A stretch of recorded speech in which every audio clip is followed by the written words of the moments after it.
नमस्कार, छत्तीसगढ़ एक्सप्रेस में आप सभी का स्वागत है। मैं हूं आपके साथ कपिल मिश्रा और खबरों की शुरुआत करेंगे राजधानी रायपुर से, जहां पर नगर निगम की टीम ने की छापेमार कार्रवाई।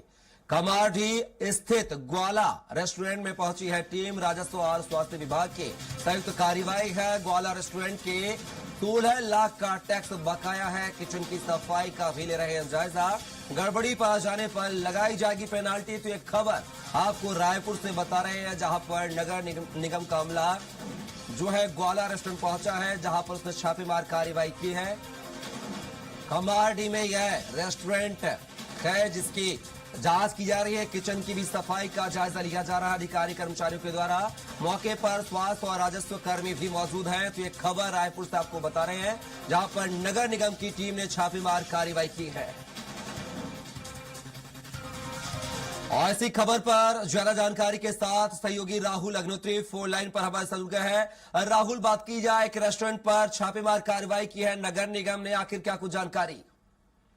जी देखा जाए तो कपिल, जिस तरीके की स्थिति है, लगातार जो नगर निगम है और राजस्व वसूली के लिए अपने जो टीम प्रहरी है उसका प्रयोग कर रही है। और जिस भी परिसर, जिस भी जो कंपनी है उसका जो राजस्व यदि बकाया है, तो वहां पर जाके जो टीम है वो छापेमार कार्रवाई कर रही है। उसी के तहत देखा गया कि राजधानी रायपुर के कमारडी में वाला रेस्टोरेंट है, वहां पर जो टीम है वो अचानक पहुंची, उसके द्वारा रेड मार्क कार्रवाई की गई और पूरे परिसर को सील कर दिया गया, जहाँ पर शटर गिराकर ताला जड़ दिया गया है। और उससे साफ तौर पर जो राजस्व है, जो कर है, उसे पटाने की जो बात है वो यहाँ पर की गई है। साथ में देखें तो यहाँ पर पूरी कार्रवाई के दौरान जो जोन कमिश्नर है वहाँ पर मौजूद थी। स्वास्थ्य निगम के स्वास्थ्य अमले की प्रमुख जो है वो वहाँ पर मौजूद थी। उसके साथ में जो टीम प्रहरी थे उसके तमाम सदस्य वहाँ मौजूद थे। किचन का भी निरीक्षण किया गया है और कुल मिलाकर देखा जाए यदि किचन में भी कोई गड़बड़ी पाई जाती है, स्वच्छता से संबंधित कोई गड़बड़ियां पाई जाती है, तो स्वास्थ्य विभाग के द्वारा पेनाल्टी भी वहाँ पर ऐड किया जाएगा, जिसके माध्यम से वहाँ पर जो कार्रवाई है वो जो नगर निगम की टीम है ये करते हुए नजर आई है।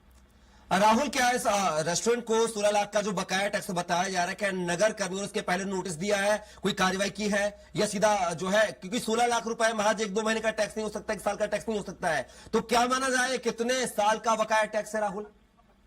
जी कपिल, देखा जाए तो इसको लेकर के नगर निगम के द्वारा कई बार जो नोटिस है वो जारी किया गया था, लेकिन जब तक तब तक के जो होटल के संचालक है उनके द्वारा कोई प्रतिक्रिया नहीं आ रही थी। इसके तहत मजबूरन आकर के जो पूरी कार्रवाई है उसे अंजाम दिया गया है। लेकिन जिस तरीके से रायपुर नगर निगम में राजस्व के वसूली के लिए जो टारगेट रखा गया है, उसके तहत तमाम जो सभी जोन के जो राजस्व अमले के जो अधिकारी है उनका आयुक्त ने कुछ दिन पहले जो बैठक लिया था उसी का प्रभाव देखने को मिल रहा है, जहाँ पर इस तरीके की कार्रवाई की जा रही है। अब निश्चित है कि जब दुकान में ताला जड़ दिया गया है, सीलबंद कार्रवाई की गई है, तो कुछ समय बाद जो कर है उसका कुछ हिस्सा या फिर पूरा जो कर है वो उस संचालक के द्वारा बताया जाए। चलिए राहुल, आप नजर बनाए रखिएगा, आगे सो अभी अपडेट लेंगे। फिलहाल के आप हमारे साथ बन रहेगा। और एक और खबर राजधानी रायपुर से है, जहां पर अमितो बघेल को लाया गया है कोर्ट। थाने में सरेंडर करने के बाद लाया गया है कोर्ट। जेनिफर लकड़ा की कोर्ट में फैसला। 3 दिन पुलिस रिमांड पर रहेंगे अमितो बघेल। मां के अंतिम संस्कार में शामिल होंगे बघेल। पुलिस कस्टडी के साथ अंतिम संस्कार में होंगे शामिल। न्यायिक मजिस्ट्रेट जेनिफर लकड़ा की कोर्ट का यह फैसला है। अगले 3 दिनों तक पुलिस जो है अमितो बघेल से पूछताछ करेगी। तो अमितो बघेल को लेकर यह बड़ा अपडेट है, जहां पर उनको गिरफ्तार करने के बाद आज कोर्ट में पेश किया गया है। कोर्ट ने कहा है कि 3 दिन की रिमांड पर अमितो बघेल रहेंगे। और इसी खबर पर जो है राहुल अग्निहोत्री हमारे साथ लगातार बने हुए फोन लाइन पर। राहुल, बात की जाए अमितो बघेल को गिरफ्तारी के बाद कोर्ट में पेश किया गया, जहां पर कोर्ट ने उनको 3 दिन की पुलिस रिमांड में भेजा। हालांकि मां के अंतिम संस्कार में जो है शामिल होने का भी जो है बात कही है। आखिर क्या कुछ जानकारी अमित बघेल से जुड़ी हुई?